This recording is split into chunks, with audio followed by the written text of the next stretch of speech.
راديو إيرنا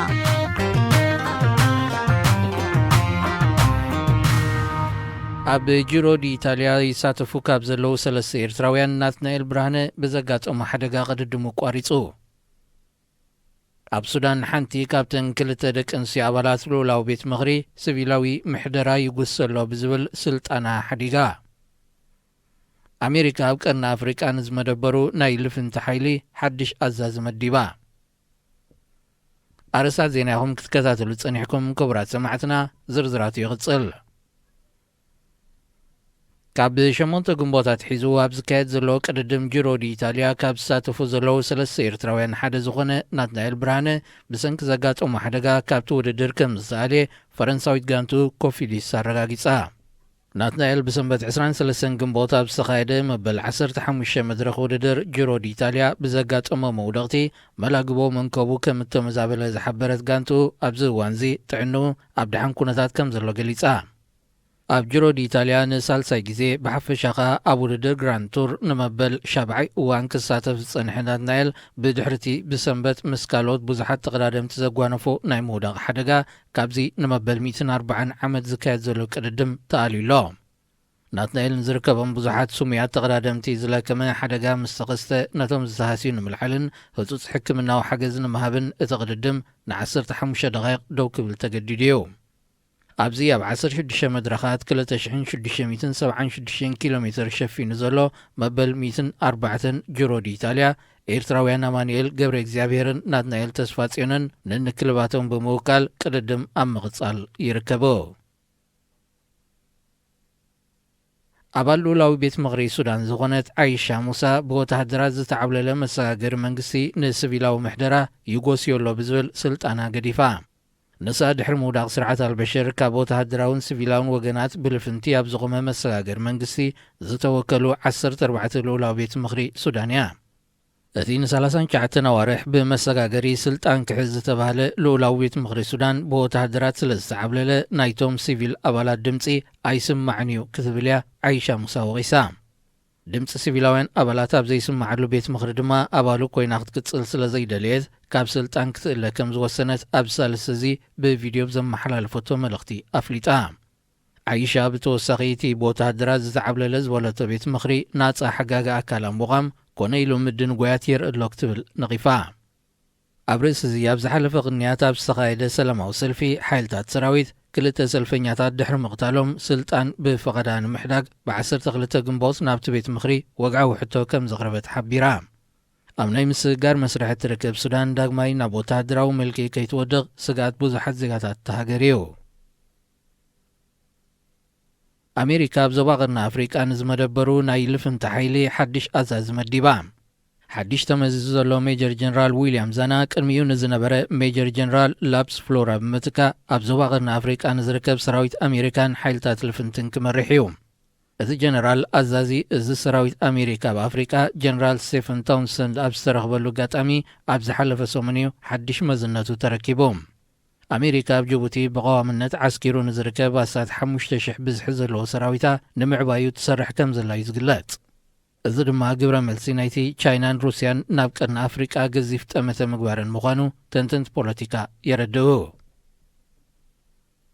ዜና ኣብዚ ይፍጸም። እዚ راديو إيرنا ድምፂ ራድዮ ኤረና እዩ።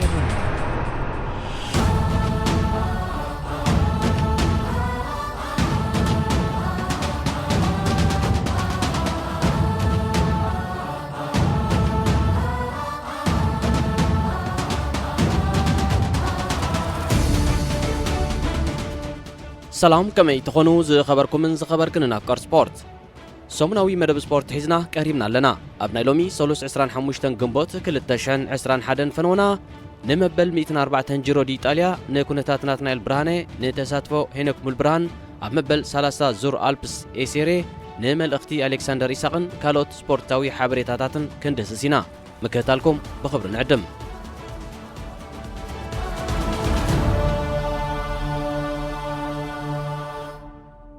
كساب تمال سوني 24 جنبوت أب 16 مدرخات 2676 كيلومتر شافين زلو بقدام شمونت جنبوت زفلمه مبل 104 وردر جراند تور جيرو دي إيطاليا بعبلالنت كولومبياو تقدماي وورلد تور تيم إنيوس غراناداريس إيغان برنال يقصلالو أبز جيرو روزا ماليا لبيس زلو برنال كساب سنبت نستعممه 2474 كيلومتر نمشفن 62 ساعات 13 دقائق 33 كاليتات وسيدلو انجليزاو تقدماي وورلد تيم بايك اكسشينج سايمون ياتس 1 دقيقة 33 كاليتات تفنتيتو كالاي كوينو كسعبون كله ايطالياوي تقدماي وورلد تيم بحرين فيكتوريوس دامويانو كاروسوخا بتوسخي 18 كاليتات دحيرو سالساي درجة حيز يركب ኤርትራዊ ተቀዳዳማይ ኣሜሪካዊት ወርልድ ቱር ቲም ትሬክ ሴጋፍሬዶ ኣማኑኤል ገብረ እግዚኣብሔር 1 ሰዓትን 35 ደቂቃን 4 ካሊኢታትን ብምድንጓይ መበል 68 ተርታብ ዝተሰርዓሉ ወዲ ሃገሩ ኣባል ኢጣልያዊት ፕሮ ኮንቲኔንታል ቲም አንድሮኒ ጂዮካቴሊ ሴድርሜክ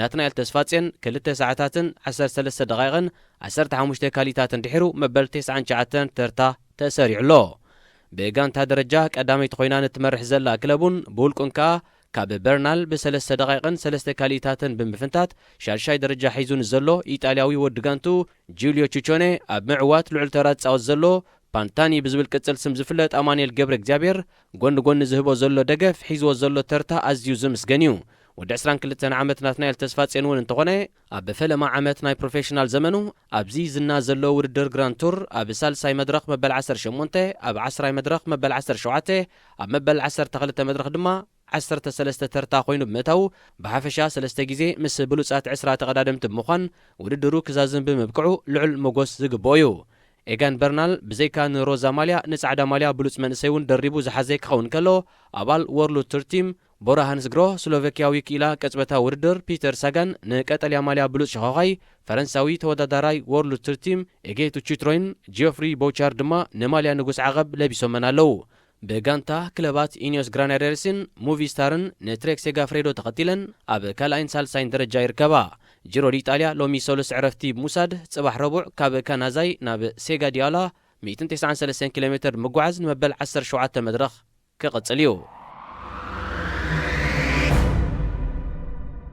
ኤርትራዊ ተቀዳዳማይ ፈረንሳዊት ወርልድ ቱር ቲም ኮፊዲስ ናትናኤል ብርሃነ ብሰንበት 23 ግንቦት ካብ ግራዶ ናብ ጎሪዝያ ኣብ ዘምርሐ መበል 15 መድረኽ ውድድር ጂሮ ዲኢጣልያ ብዘጋጠመ መውደቕቲ መላግቦ መንክቡ ከም ተመዛበለ ጋንቱ ኣብ ዘውጻቶ መግለጺ ኣፍሊጣ እታ ጋንታ ዝርዝርን ኩነታትን ናትናኤልን ማህረምቱን ኣብ ቀጻሊ ከተፍልጥ ምዃና ቃል ኣትያላ ኣብ ጂሮ ዲኢጣልያን ሳልሳይ ግዜ ብሓፈሻኻ ኣብ ውድድር ግራንድ ቱር ንመበል 7ይ እዋን ክሳተፍ ጸንሐ ናትናኤል ድሕርቲ ብሰንበት ምስ ካልኦት ብዙሓት ተቐዳደምቲ ዘጓነፎ ናይ ምውዳቕ ሓደጋ ካብዚ ንመበል 104 ዓመት ዝካየድ ዘሎ ቅድድም ተኣሊሎ ናቱ ነቲ ኣብ ውድድር ቀጠልያ ማልያ ሽኳ 4ይ ደረጃ ሒዙ ዝርከብ ኢጣልያዊ ወዲ ጋንቱ ኢልያን ቪቫኒ ተወዳዳሪ ኮይኑ ንኽቕጽል ልዑል ኣበርክቶ ክገብር ጸኒሑ እዩ ብዘይካ ናትናኤል ካብ በርናል ብ2 ደቂቃን 36 ካሊታትን ጥራይ ድሒሩ ሻድሻይ ተርታብ ምዃን ሮዛ ማልያ ክቃለጽ ጸንሐ ጀርመናዊ ተቐዳዳማይ ወርልድ ቱር ቲም ቦራ ሃንስግሮ ኢማኑኤል ቦኽማን ኣባል ወርልድ ቱር ቲም የምቦ ፊዝማን ኔዘርላንዳዊ ዮዝፋን ኦምዴንን ከምኡውን ፖርቱጋላዊ ተቐዳዳማይ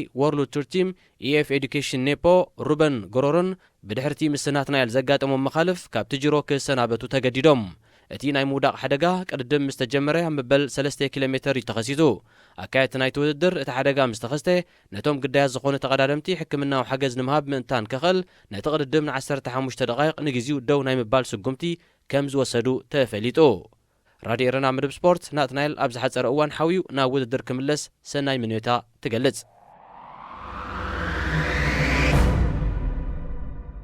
ኣባል ዶብ ኣፍሪቃዊት ኮንቲኔንታል ቲም ኩቤካ ኣሶስ ክነሱ ምስታ ኣንጻር ወርልድ ቲማት እትወዳደር ፕሮፌሽናላት ተቐዳደምቲ ዝሓቆፈት ዓባይ ጋንታ ኩቤካ ኣሶሳ ተሰሊፉ ጻወት ዘሎ ኤርትራዊ ተቐዳዳማይ ሄኖክ ሙሉብርሃን ካብ 19 ክሳብ 23 ግንቦት ኣብ ፈረንሳ ክሰላሰል ኣብ ዝቐነየ መበል 30 ዙር ኣልፕስ ኤሰሬ ተሳቲፉ ኣብዚ ኔዘርላንዳዊ ሶየርድ ባክስ ኣብ 5 መድረኻት ን775 ኪሎ ሜትር ብ18 ሰዓታት 48 ደቂቕን 55 ካሊታትን ብምፍጻም ተዓዋቲ ብጫ ማልያ ኮይኑ ዝወጻሉ ዙር ወዲ 21 ዓመት ሄኖክ ብ15 ደቂቕን 16 ካሊታትን ድሒሩ መበል 38 ደረጃ ሒዙ ዴንማርካዊ አንቶን ቻርሚንግ ተወላዲ ቼክ ያቆብ ኣትረባን ከዓ ንባክስ ስዒቦም ካልኣይን ሳልሳይን ደረጃ ሒዞም ባክስ ብዘይካ ንብጫ ማልያ ንቐጠልያ ማልያ ሹካውን ዋኒኑ ክገብራን ከሎ ፖላንዳዊ ፖል በርናስን ስዊዘርላንዳዊ ኣሌክሳንደር ባልመርን ድማ ብቅደም ተኸተል ንጉስ ዓቐብን ብሉጽ ውልዶ ተቀዳዳማይን ብምዃን ንፖድየም ሓኺሮም።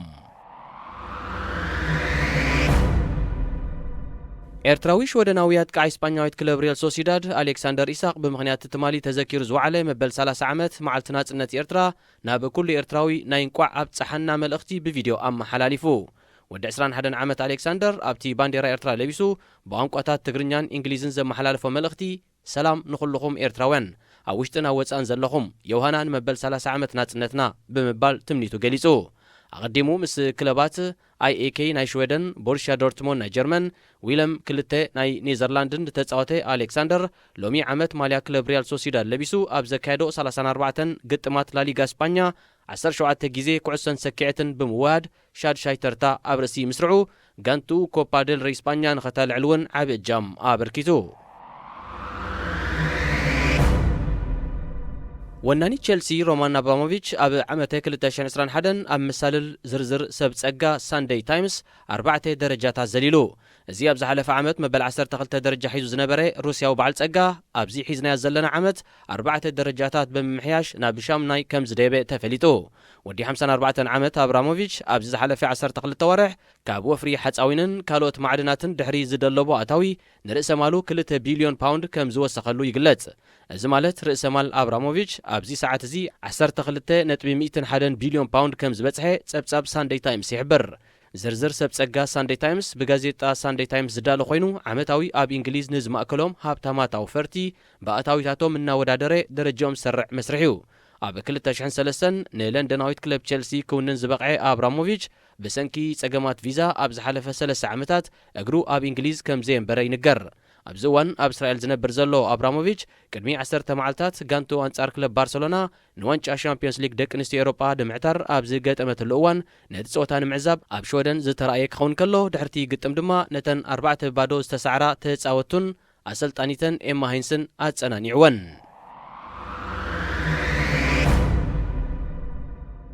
ቅድሚት ማሊ ሰንበት አርሰናል ንብራይተን 2-0 ድሕሪ ምቕጽዓ እቲ ን2 ዓመታት ኣብ ጎኒ ተጻወቲ አርሰናል ኮይኑ ዝተጻወተ ኣብ ትዕለት ግን ብሰንኪ መጉዳእቲ ዘይተሰለፈ ወዲ 34 ዓመት ብራዚላዊ ተኸላኻላይ ዴቪድ ሉዊዝ ናብ ማእከል ሜዳ እዩ ኣምሪሑ። ሉዊዝ ምስ አርሰናል ዝነበረ ውዕል ብምፍጻሙ ኣብዚ ዝመጽእ ክራማት ናብ ካልእ ክለብ ስለ ዝግዕዝዩ ምስ ደጋንቱ ንኽሰናበት ናብ ማእከል ሜዳ ኣትዩ። ድሕሪዚ ተጻወቲ አርሰናል ንሉዊዝ ከይቦም እናጨደሩን እናተሓቋቑፉን ናይ ጻዕዳ ይጽናሕካ ስንብታ የካይድሉ ኣብ ዝነበረ እዋን ብራዚላዊ ተኸላኻላይ ገብርኤል ዶስ ሳንቶስ ማጋላስ ምዝላሉ ብምቁራጽ ባሃንደበት ባይታ ዝወደቐ ነገር የናድ ነይሩ። ማልያን ሓጺር ስረን ለቢሱ ዝስለፍ ተጻዋታይ ደኣ ካብ መዓስ ገንዘብ ሒዙ ወይ ስልማት ተሰሊሙ ኩዕሶ ይጻወት ኮይኑ ኣብ ማእከል ሜዳ ዝወደቐ ንብረት ዝደሊ ዶ ኢልኩም? እቲ ንገብርኤል ዝጠፍኦ ስልማት ወይ ገንዘብ ኣይኮነን። እንታይ ደኣ ኣብቲ ናይ ስንብታ ምትእኻብ ብወዝቢ ብብርኪ ኢድ ደጋንቱ ተሃሪሙ ስኑ ስለ ዝረገፈ ነታ ረጊፋ ዝወደቐት ስንዩ ዘናድ ነይሩ። ገብርኤል ንስኑ ንምርካብ ኣብ ከባቢኡ ዓወንወን እናበለ ይኾልል ኣብ ዝነበረሉ እዋን ገለ ደቂ ጋንቱ ኣብ ክንዲ ዘዳልይዎ ክስሕቆ ተራዮም። እቲ ምስ ፈረንሳዊት ክለብ ሊል ዝጻወት ዝነበረ ዱልዱል ተኸላኻላይ ስኑ ንምርካብ ልዕሊ 20 ደቓይቕ ዓይኑ ብምትኳር እኳ ናብትን ክብል እንተተረኣየ ንጻዕሩ ግን ጻማ ኣይረኸበሉን። ብሸራፍዩ ናብ ቤቱ ኣምሪሑ። ግጥም ኩዕሶ እግሪ ምስ ተፈጸመ ኣሰልጠንቲን ሓድሕዶም ሰላምታ ተለዋዊጦም ክፋኖም ከለው ተጻወትኻ ሰላምታ ኣብ ርእሲ ምቅያሮምን ምትሕቋፎምን ማልያ እውን ይወሃቡ እዮም። ኣሰልጠንቲ ድሕሪ ጸወታ ሓድሕዶም ማልያ ይኹን ካልእ ተወሳኺ ልብሲ ክቀያየሩ ግን ክሳብ ዝሓለፈ ሰንበት ኣይተራእየን ክበሃል ይከኣል እዩ። ብሰንበት ግን ክለብ ዌስት ብሮምዊች ብክለብ ሊድስ ዩናይትድ 3-1 ድሕሪ ምስዓራ እንግሊዛዊ ተሓጋጋዚ ኣሰልጣኒ ዌስት ብሮምዊች ሳሚሊ ንኣርጀንቲናዊ ዓላሚ ሊድስ ዩናይትድ ማርሴሎ ቤሊሳ ጃኬቱ ንኽቦ እናሓተቶን ከሎ ኣብ ዓይኒ ካሜራ ኣትዩ። ማርሴሎ ቤሊሳ እውን ንሳሚሊ ኣይሕፈሮን። ኣግራሞት ኣብ ገጹ እናተነበበ ብዝቐረበሉ ሕቶ ተሰማሚዑ ጃኬቱ ፈቲሹ ዝኾነ ንብረት ከም ዘይብሉ ድሕሪ ምርጋጽ ንሊ ብምሃብ ካብ ሊ ጃኬት ተቐቢሉ። ኣብዚ ዓመተ ውድድር ፕሪምየር ሊግ እንግሊዝ ክለብ ዌስት ብሮምዊች 26 ነጥቢ ኣውሃሊላ መበል 19 ደረጃ ብመሓዛ ኣቐዲማ ናብ ታሕታይ ዲቪዥን ከም እትወርድ ዝተፈልጠ ክኸውን ከሎ ኣሰልጠንታ ሳሚ ኣላርድስን ሳሚሊን ነታ ጋንታ ክጥንጥንዋ ምዃኖም ኣብ ዝሓለፈ መዓልታት ሓቢሮም እዮም። ምዚ ኣብ ዝመሳሰል ዜና ዝሓለፈ ቀዳም ኖርዌጃዊ ኣጥቃዓይ ኤርሊንግ ሃላንድ ብክልተ ጎላት ኣብ ዝደመቐሉ ግጥም ቡንደስሊጋ ክለብ ቦሩሲያ ዶርትሞንድ ንባየር ሌቨርኩዘን 3-1 ዘፋነወታ ክትከውን ከላ ነቲ ግጥም ዝመርሐ ማኑዌል ግራፍ እዩ። እዛ ጾታ ነቲ ካብ 1999 ዓመተ ምህረት ሒዙ ዳኛ ኮይኑ ከገልግል ጸንሐ ወዲ 47 ዓመት ግራፌ ናይ መወዳእቱ እያ ነይራ። ግራፌ ነዛ ካብ ዳንነት ኩዕሶ እግሪ ዝተሰናበተላ ጾታ ኣብ መወዳእታ ብፍልይ ዝበለ ኣጋጣሚው ክፋንዋ መሪጹ።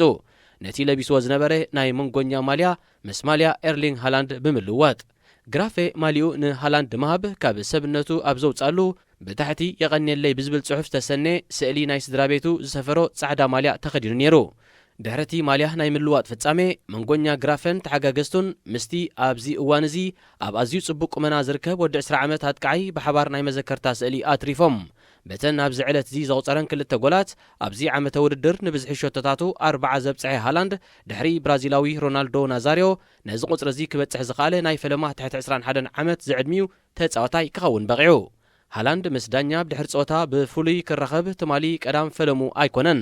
ኣብ ዝሓለፈ ወርሒ ሚያዝያ እውን ኣብ ግጥም ሻምፒዮንስ ሊግ ኤሮጳ ክለባት ማንቸስተር ሲቲን ዶርትሞንድን መስመር ዳኛ ኮይኑ ዘገልገለ ሮማንያዊ ኦክታቪያ ሶቭሬ ግጥም ምስ ተወድአ ደድሕሪ ሃላንድ ብምጉያይ ኣብ ብጫ ካርዱ ክታሙ ከምብረሉ ሓቲትዎ ነይሩ። ኣብቲ እዋን እቲ መስመር ዳኛ ንሞዩ ኣብ ምልክት ሕቶ ብምእታው ልክዕ ከም ሓደ ተራ ደጋፊ ካብ ሃላንድ ክታም ከትርፍ ብምጉያዩ ሓያል ነቐፌታ ዘኒቦ ነይሩ።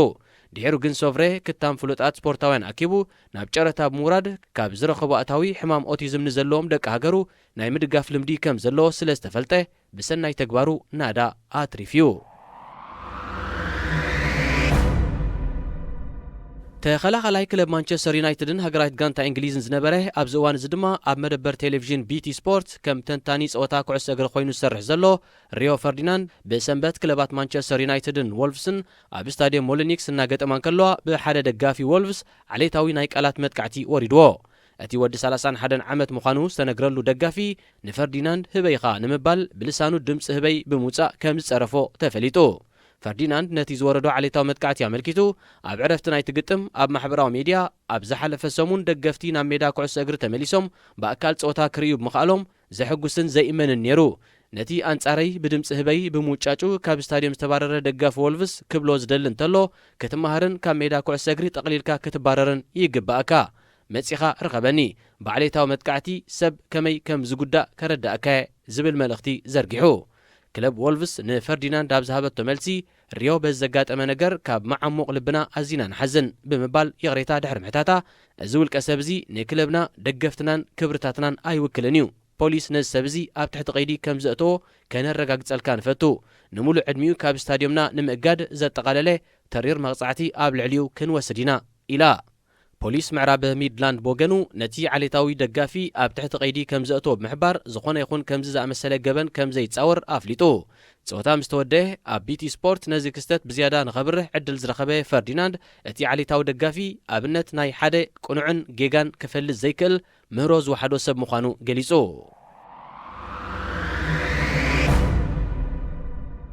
ውድድር ሴሪኣ ኢጣልያ ብሰንበት ብሻምፒዮንነት ኢንተር ሚላን ክፍጸም ከሎ ኣጥቃዓይ ክለብ ጁቬንቱስ ክርስቲያኖ ሮናልዶ ኸ ብ29 ጎላት ብሉፅ ኣመዝጋቢ ሸቶ ናይቲ ሊግ ኮይኑ በዚ ድማ ተወዲ 36 ዓመት ፖርቹጋላዊ እቲ እንኮ ኣብ ውድድራት ፕሪምየር ሊግ እንግሊዝ፣ ላሊጋ እስጳኛን ሴሪኣ ኢጣልያን ኮኸብ ሃዳኒ ሸቶ ንምዃን ዝበቕዐ ተፃዋታይ ኮይኑ ጋንቱ ኣብ ሴሪኣ ሎሚ ዓመት 4ይ ተርታ ዝሓዘት ሮናልዶ ኣብ ኢጣልያ 3 ዓመታት ዝተፃወተ ክኸውን ከሎ ኣብ ፈለማ ብፋቢዮ ኳግሌግላ ኣብ ካልኣይ ዓመት ብቺሮ ኢሞቤሌ ስለ ዝተበልፀ እቲ ብካፖ ካኖኒሬ ዝፍለጥ ንዝበዝሐ ጎላት ዘእተወ ተፃዋታይ ዝውሃብ ሽልማት ንክኸውን ኣይከኣለን ጸኒሑ።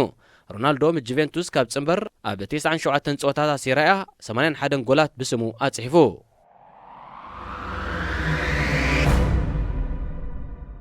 ማልያ ክለብ ቶተናም ለቢሱ ብልቓሕ ክፃወት ዝሓገ ዌሊሳዊ ናይ ክንፊ ኣጥቃዓይ ጋሬዝ ቤል እዚ ወቕቲ ውድድር ስለ ዝተወድአ ናብ ኣደይ ክለቡ ሪያል ማድሪድ ክምለስ እዩ።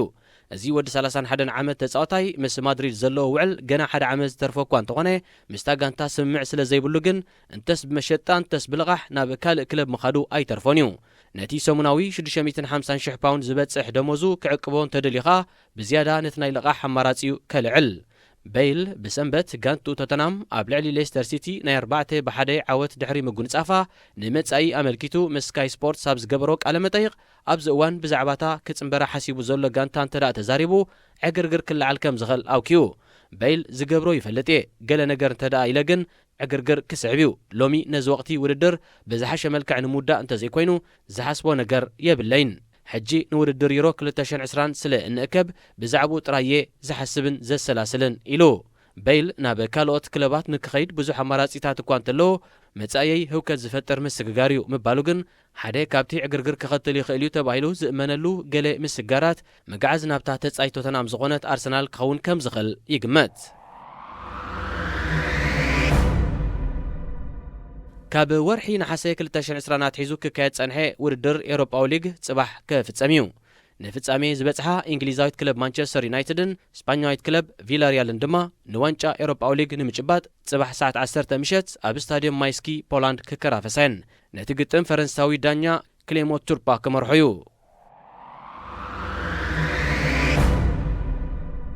ክቡራት ተኸታተልትና ንሎሚ ኣዳሊናዮ ዝነበርና ሰሙናዊ መደብ ስፖርት ተፈጺሙሎ። ዝመጽ ሰሙን ብኻልእ ዝተፈላለዩ ትሕዝቶታት ክሳብ ንራኸብ ኣብ ዘለናዮ ሰላምን ጥዕናን ንኹልና። እዚ ሬድዮ ኤረና ድምፂ ራድዮ ኤረና እዩ።